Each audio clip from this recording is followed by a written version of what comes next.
Hello friends, welcome to VK classes. आज हम 10th NCERT का ए फर्स्ट फ्लाइट जो बुक है उसका first chapter a letter to God करेंगे। तो ये जो चैप्टर है जी.एल. फ्लुएंस द्वारा लिखा गया है, जो कि एक मैक्सिकन नॉवलिस्ट, पोइट और जर्नलिस्ट थे। तो उन्होंने इस चैप्टर में एक फार्मर की स्टोरी को पोर्ट्रेट किया है। उन्होंने एक फार्मर के फेथ के बारे में यहाँ पर बताया गया है। तो आइए देखते हैं क्या बताती है ये story, a letter to God. They says faith can move mountains. लोग कहते हैं कि फेथ पहाड़ों को भी हिला देता है। फेथ मीन्स विश्वास। तो विश्वास पहाड़ों को भी हिला देता है। But what should we put our faith in? परंतु हमें विश्वास किस चीज में रखना चाहिए? This is the question this story delicately poses. यही वो प्रश्न है जिसको ये कहानी बड़ी ही अच्छी तरह से, बड़ी नाजुकता से दिखाती है। लैंचो is a farmer who writes a letter to God when his crops are ruined, asking for 100 pesos. Lencho एक किसान है who writes a letter to God, जो भगवान के नाम एक पत्र लिखता है when his crops are ruined, जब उसकी फसलें बर्बाद हो जाती हैं। asking for 100 pesos, वह भगवान से 100 पैसोस की डिमांड करता है, मांगता है। पैसोस एक करेंसी है लैटिन अमेरिकन कंट्रीज की। तो 100 पैसोस की वो डिमांड करता है भगवान से, क्योंकि उसकी फसलें बर्बाद हो गई। Does Lencho's letter reach God? क्या लैंचो का पत्र भगवान तक पहुंचता है?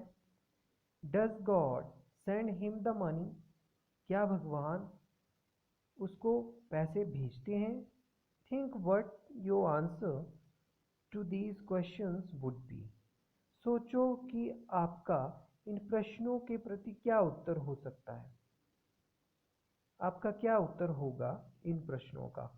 एंड गेस, और एक अनुमान लगाओ, हाउ द स्टोरी कंटिन्यूज, कि ये कहानी कैसे आगे बढ़ती है। Before you begin to read it, इसको पढ़ने से पहले, इस कहानी को पढ़ने से पहले एक अनुमान लगाओ कि ये स्टोरी आगे कैसे बढ़ती है। आगे एक एक्टिविटी है। One of the cheapest way to send money to someone is through the post office. One of the cheapest way, सबसे जो सस्ता साधन है या तरीका है, to send money to someone, किसी को पैसे भेजने का, is through the post office, वह है पोस्ट ऑफिस, डाकघर के द्वारा। Have you ever sent or received money in this way? क्या आपने कभी इस तरीके से पैसे भेजे या प्राप्त किए हैं? Here is what you have to do. यहाँ पर बताया गया है कि आपको क्या करना है। As you read the instructions, discuss with your teacher in class the meaning of these words. आगे आपको इंस्ट्रक्शन दी गई होंगी, तो जैसे आप उन इंस्ट्रक्शंस को पढ़ोगे तो कुछ शब्द आएंगे जिनका मीनिंग आप अपने अध्यापक के साथ कक्षा में डिस्कस कर सकते हो। वो शब्द हैं काउंटर। काउंटर क्या होता है? काउंटर किसी स्पेसिफिक चीज़ के लिए एक अलग से स्थान निर्धारित किया गया होता है, उसको काउंटर बोलते हैं। जैसे आप पोस्ट ऑफिस या बैंक में जाते हैं तो अलग अलग स्थान निर्धारित होते हैं। मैनेजर अलग जगह बैठता है तो वो मैनेजर का कैबिन होता है। फिर कैशियर के लिए काउंटर बना होता है, तो वो काउंटर कहलाता है, वह स्थान जो किसी स्पेशल चीज़ के लिए निर्धारित किया गया है। काउंटर क्लर्क, जो उस काउंटर पर बैठा हुआ काम करने वाला व्यक्ति होगा, उसको काउंटर क्लर्क बोलेंगे। एप्रोप्रिएट, एप्रोप्रिएट होता है उचित। एक्नॉलेजमेंट, एक्नॉलेजमेंट का अर्थ होता है पावती। पावती होती है जैसे आपने किसी को कोई चीज़ भेजी है तो उसकी रिसिप्ट, जब वो रिसिप्ट आएगी वापस तो वो उसका एक्नॉलेजमेंट कहलाता है। काउंटर फाइल, काउंटर फाइल होता है प्रतिपर्ण। जैसे मान लो कि आपने कहीं फीस दी है तो उसका एक हिस्सा आपको दे दिया जाता है, और जो उसका बाकी का रसीद का बचा हुआ हिस्सा होता है वो अ, जो फीस काटते हैं उनके पास रह जाता है। उसको काउंटर फाइल बोलते हैं। रिकॉर्ड, रिकॉर्ड होता है अभिलेख, किसी चीज़ का अभिलेख बनाकर रखना या रिकॉर्ड करके रखना अपने पास, वो रिकॉर्ड कहलाता है। Consult a dictionary if necessary, यदि आवश्यकता पड़े तो आप डिक्शनरी का भी प्रयोग कर सकते हैं। Are these words corresponding to these English words in your languages? Are there words corresponding to these English words? क्या इन इंग्लिश के शब्दों के लिए आपकी भाषा में भी कोई इनसे संबंधित शब्द हैं? आगे ये इंस्ट्रक्शंस दी गई हैं कि आपने कैसे किसी को मनी ऑर्डर द्वारा पैसे भेजने हैं। तो कैसे, inside the post office go to the counter marked money order. तो पोस्ट ऑफिस में जाकर आप उस काउंटर पर जाइए जहाँ पर लिखा होगा money order. Buy a money order MO form, एक मनी ऑर्डर फॉर्म खरीदिए। बाय पेइंग 50 पैसे to the person behind the counter, तो जो उस काउंटर के पीछे व्यक्ति होगा उसको 50 पैसे देकर आप मनी ऑर्डर फॉर्म खरीदिए। अगला स्टेप है fill in the appropriate boxes in the form, preferably in block letters. तो आप वहाँ पर मनी ऑर्डर में दिए गए जो बॉक्सेस होंगे उनको फिल करेंगे, भरेंगे, और block letters means capital letters को ज़्यादा प्रेफरेंस देंगे। तो ज़्यादातर आप ब्लॉक लेटर्स में उनको भरिए। Pay the counter clerk the amount of money to be sent along with the charges. Pay the counter clerk, जो काउंटर क्लर्क होगा उसको आप पेमेंट कीजिए जितना भी अमाउंट आपने भेजना है, और साथ में उसके charges. Take back the money order acknowledgement counter file for your record, और जो मनी ऑर्डर का एक्नॉलेजमेंट काउंटर फाइल होता है वो आप ले लीजिए अपने रिकॉर्ड के लिए, अपने पास रिकॉर्ड रखने के लिए। नेक्स्ट आपको मनी ऑर्डर फॉर्म का एक प्रारूप दिया गया है कि मनी ऑर्डर फॉर्म होता कैसा है। ऊपर लिखा गया है fill out the money order form given below using the clues that follows the form. तो देखिए ये है मनी ऑर्डर फॉर्म। तो यहाँ पर सबसे पहले ऊपर लिखा गया है पे रुपीज़। तो यहाँ पर आपने वो जितने भी पैसे आपने भेजने हैं वो लिखने हैं। मान लो कि 1000 रुपीज़ आपने भेजना है तो यहाँ पर लिखेंगे 1000 रुपीज़, और जिसको भेजने हैं उसका यहाँ पर एड्रेस लिख देंगे। तो ये है फर्स्ट पार्ट, सेकंड पार्ट और थर्ड पार्ट। ये है सेकंड पार्ट और ये है थर्ड पार्ट। ये है फॉर ऑफिस यूज़ ओनली, यहाँ पर सिर्फ ऑफिस वाले जो पोस्ट ऑफिस वाले होंगे वो यूज़ करेंगे इसको। तो ये आपका सेकंड और थर्ड पार्ट है इसमें। उसके बाद है आपका फोर्थ पार्ट, फोर्थ पोर्शन जो है यहाँ पर। तो ये मनी ऑर्डर एक्नॉलेजमेंट है, मनी ऑर्डर एक्नॉलेजमेंट। उसके बाद अगला है रिसीव्ड रुपीज़। यहाँ पर सिग्नेचर ऑफ पेई होंगे जिसको पैसे मिलेंगे, प्राप्तकर्ता जो होगा उसके सिग्नेचर यहाँ पर होंगे, और यहाँ पर वो लिखेगा कितने पैसे उसने प्राप्त किए। उसके बाद लास्ट जो छठा पोर्शन है यहाँ पर स्पेस फॉर कम्युनिकेशन है। ये यहाँ पर जो भेजने वाला है वो कुछ संदेश लिखकर भेज सकता है। तो इस तरह से ये मनी ऑर्डर फॉर्म भरा जाता है। आगे नेक्स्ट पेज पर देखिए, think about you who you will send the money to and how much. सोचिए कि आप किसको पैसे भेजोगे और कितने भेजोगे। You might want to send money for a magazine subscription or to a relative or a friend. आप शायद किसी मैगजीन के सब्सक्रिप्शन के लिए, या फिर किसी रिलेटिव को, या फिर किसी दोस्त को पैसे भेजना चाहते होंगे।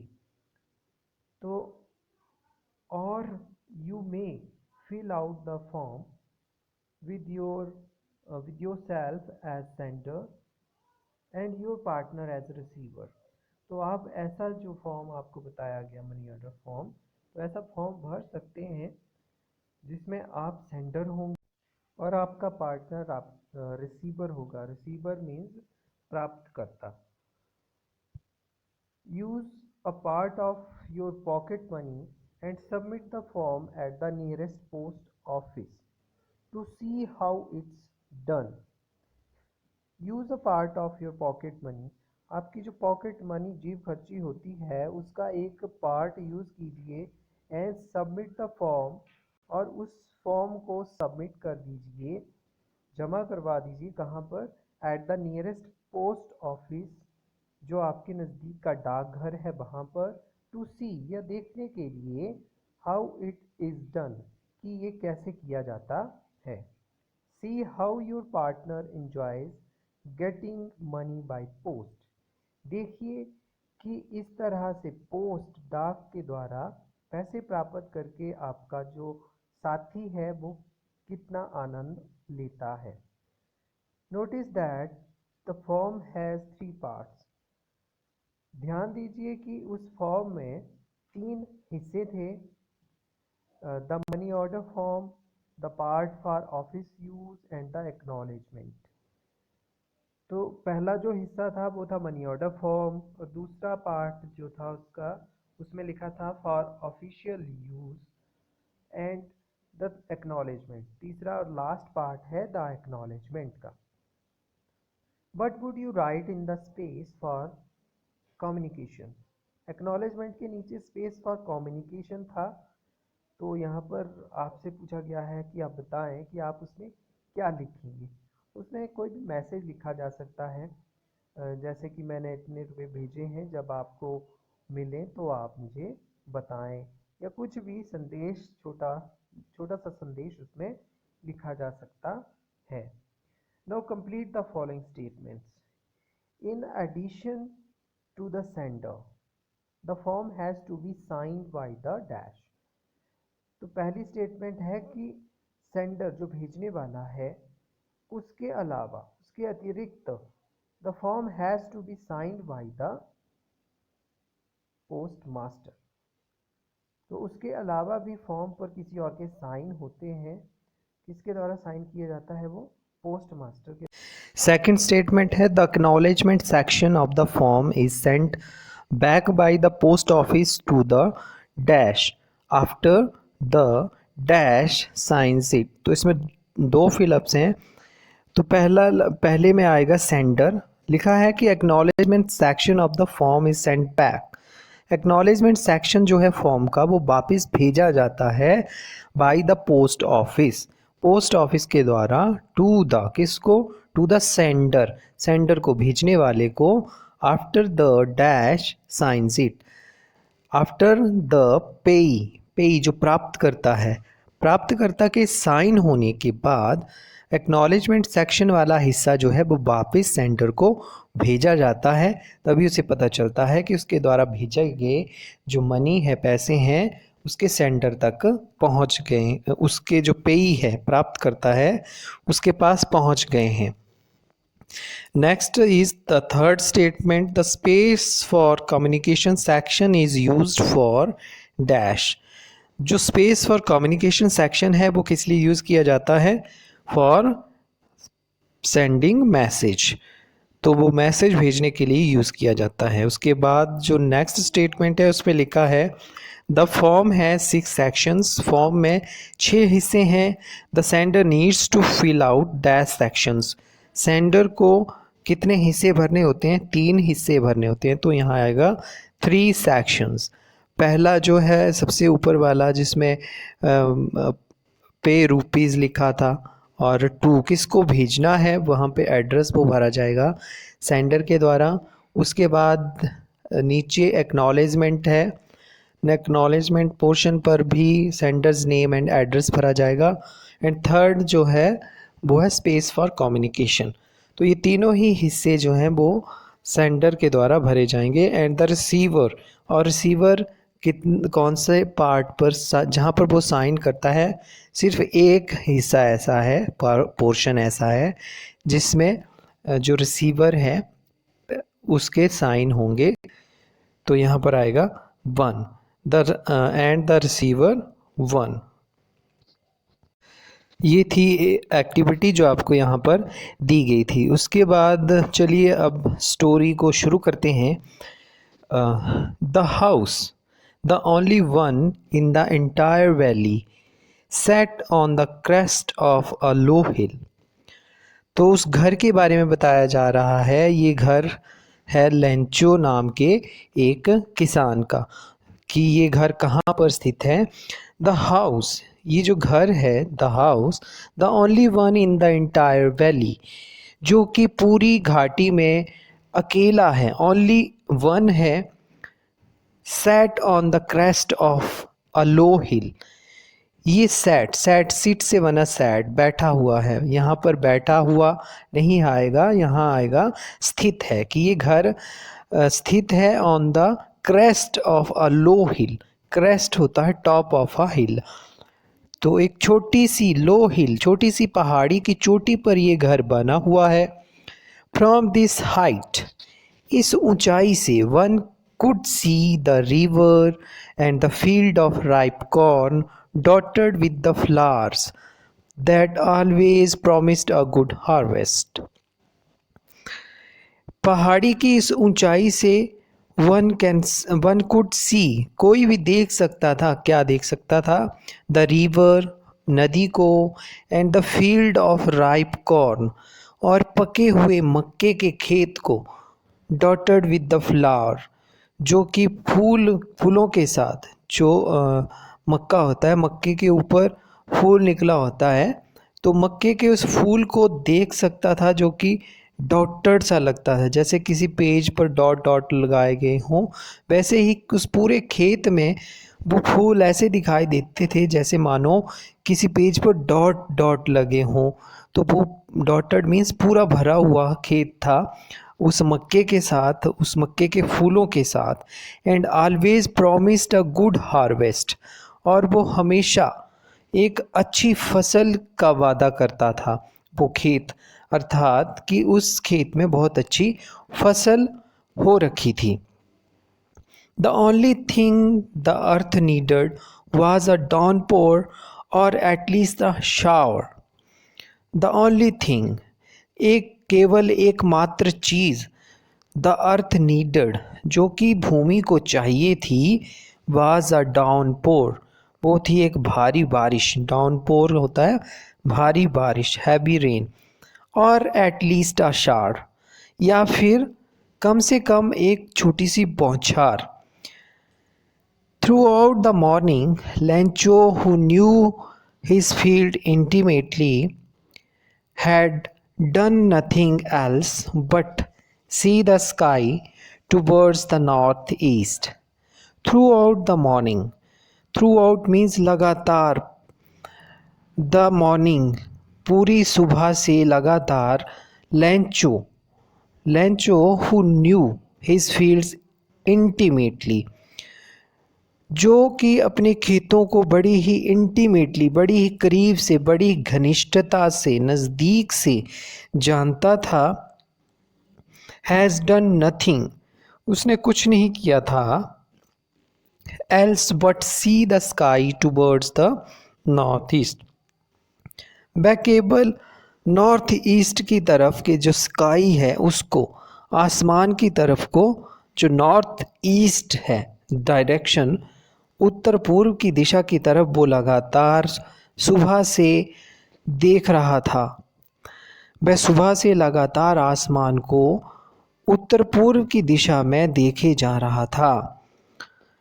No we are really going to get some water woman. तो ये शब्द जो है इन्वर्टेड कॉमा के अंदर लिखे गए हैं, इन्वर्टेड कॉमा लगाया गया है, तो इट मीन्स ये शब्द किसी ने कहे हैं। यहाँ पर ये शब्द बोल रहे हैं लेंचो, जो हमारा मेन कैरेक्टर है यहाँ पर। Now we are really going to get some water women.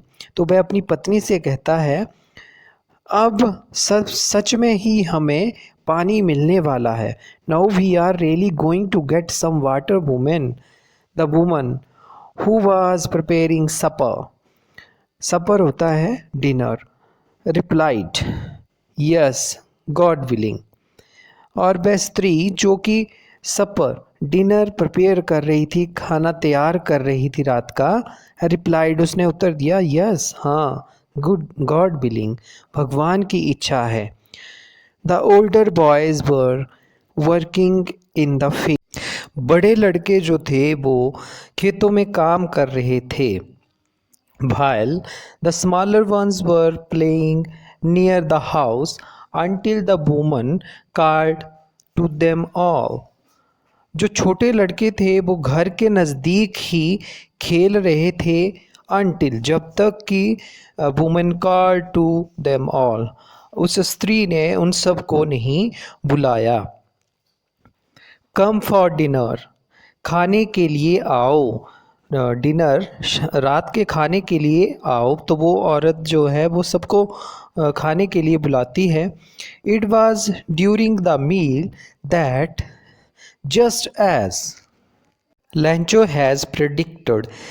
तो जब वो डिनर कर रहे थे तभी जैसा लेंचो ने प्रेडिक्ट किया था, बताया था, भविष्यवाणी की थी। प्रेडिक्शन करना मीन्स भविष्यवाणी करना। Big drops of rain began to fall, बारिश की बड़ी बड़ी बूंदें गिरने लगी। In the north east huge mountains of clouds could be seen approaching, north east की डायरेक्शन में बड़े बड़े पहाड़ों जैसे बादल आते हुए देखे जा सकते थे। The air was fresh and sweet, जो हवा थी वो बहुत ही ताज़ी और बहुत ही मधुर थी।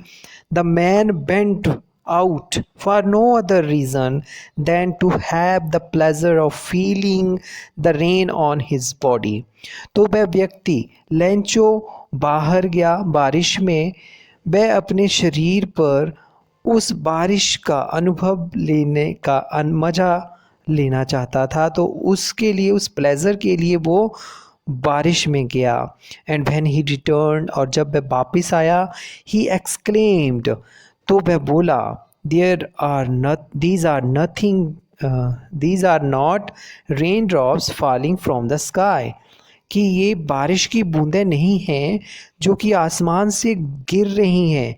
दे आर न्यू कॉइन्स, वे नए सिक्के हैं। The big drops are 10 cent pieces and the little ones are 5। जो बड़ी बड़ी बूंदें हैं वो 10 cents हैं, और जो छोटी बूंदें हैं वो 5 सेंट के पीस हैं, 5 सेंट वाले सिक्के हैं। तो जैसे हमारे यहाँ पैसे और रुपए होते हैं, वैसे ही वहाँ पर सेंट और पैसोस होते हैं, ये करेंसी है वहाँ की। तो with the satisfied expression he regarded the fields of ripe corn with its flower. तो विद द सेटिस्फाइड एक्सप्रेशन, एक बहुत ही संतुष्टि वाले भाव के साथ लेंचो अपने खेतों को, जो कि पके हुए कॉर्न से और उसके फ्लावर से, उसके फूल से भरे हुए हैं, उनको देखता है, जो कि draped in a curtain of rain, वो रेन के एक पर्दे में ढके हुए हैं, अर्थात भारी बारिश से वो खेत भरे हुए हैं। But suddenly a strong wind began to blow, परंतु अचानक क्या होता है, एक स्ट्रॉन्ग एक बहुत ही ज़ोरदार हवा चलने लगती है and along with the rain very large hailstones began to fall। और उस हवा के साथ बहुत बड़े बड़े ओले, बर्फ़ के ओले गिरने लगते हैं। These truly did resemble new silver coins। These, ये जो हेल स्टोन्स थे, ओले थे, ये सच में ही रिजेंबल कर रहे थे न्यू सिल्वर कॉइन्स की तरह। रिजेंबल करना, उनके जैसे दिखना, मेल खाना। तो वो नए चांदी के सिक्कों से मेल खा रहे थे। The boys exposing themselves to the rain ran out to collect the frozen pearls। तो जो लड़के खाना खा रहे थे, जब उन्होंने देखा उन हेल स्टोन्स को गिरते हुए, तो दे एक्सपोज देमसेल्व्स। तो वह एक्सपोज करना मीन्स अपने आप को किसी के सामने लाना। तो वो बारिश में चले गए, उन्होंने बारिश में अपने आप को एक्सपोज किया, बारिश में गए, रैन आउट, दौड़ते हुए, to collect the frozen pearls, उन जमे हुए मोतियों को कलेक्ट करने के लिए, उन जमे हुए हेल स्टोन्स को इकट्ठा करने के लिए वे सारे बाहर दौड़े। It is really getting bad now, exclaimed the man। तो वह मैन यहाँ पर है हमारा लैंचो। तो लैंचो बोलता है, it's really getting bad now, अब ये सच में ही बुरा हो रहा है। I hope it passes quickly, मैं आशा करता हूँ कि ये जल्दी ही गुजर जाए। ये जो हेल स्टोन्स शुरू हुए हैं गिरना, ये जल्दी ही रुक जाए। It did not pass quickly, ये जल्दी नहीं गुजरा। फॉर एन आवर, एक घंटे तक। For the hail rained on the house, hails, ओले, रेन्ड ऑन द हाउस, घर के ऊपर बरसते रहे। द गार्डन, बाग में बरसते रहे। द हिल साइड, उस पूरी पहाड़ी पर बरसते रहे। द कॉर्न फील्ड, कॉर्न के फील्ड पर, मक्के के खेत में बरसते रहे। ऑन द होल वैली, उस पूरी ही घाटी पर बरसते रहे। द फील्ड वाज वाइट, खेत पूरा सफ़ेद था। एज इफ, मानो, कवर्ड विद साल्ट, कि वह नमक के साथ कवर कर दिया गया हो, ढक दिया गया हो। Not a leaf remained on the trees, वृक्षों पर एक भी पत्ता नहीं बचा। The corn was totally destroyed, corn की फसल जो थी, मक्के की फसल, वो पूरी तरह से तबाह हो गई थी। The flowers were gone from the plants, पौधों से फ्लावर्स, फूल चले गए थे। Lencho's soul was filled with sadness, Lencho की आत्मा दुख से भर गई थी। When the storm had passed, जब वो तूफान गुजरा। He stood in the middle of the field, तो वह खेत के बीच में खड़ा हुआ। एंड सेड, बोला, टू हिज सन्स, अपने पुत्रों से वह बोला, a plague of locust would have left more than this, कि एक जो प्लेग ऑफ लोकस्ट्स है, लोकस्ट्स होती हैं टिड्डियाँ, जो कि ग्रुप, बड़े बड़े ग्रुप्स में आती हैं और पूरी फसलों को बर्बाद कर देती हैं। तो उनका जो ग्रुप है, the plague of locust, locust टिड्डी दल का हमला भी इससे ज़्यादा छोड़ देता है। The hails has left nothing, ओलों ने कुछ भी नहीं छोड़ा। This year we will have no corn, इस वर्ष हमें कोई मक्का नहीं होगा। That night was a sorrowful one, तो वो रात जो थी बहुत ही दुखदाई रात थी। All our work for nothing, Lencho बोलता है कि जो हमारा सारा हमने काम किया था वो सारा व्यर्थ गया। There is no one who can help us, कोई भी ऐसा नहीं है जो हमारी मदद कर सकता है। We will all go hungry this year, हम सारे ही इस वर्ष भूखे ही मरेंगे। तो ये था इस चैप्टर का फर्स्ट पार्ट। अगले पार्ट में जल्दी ही मिलते हैं। धन्यवाद।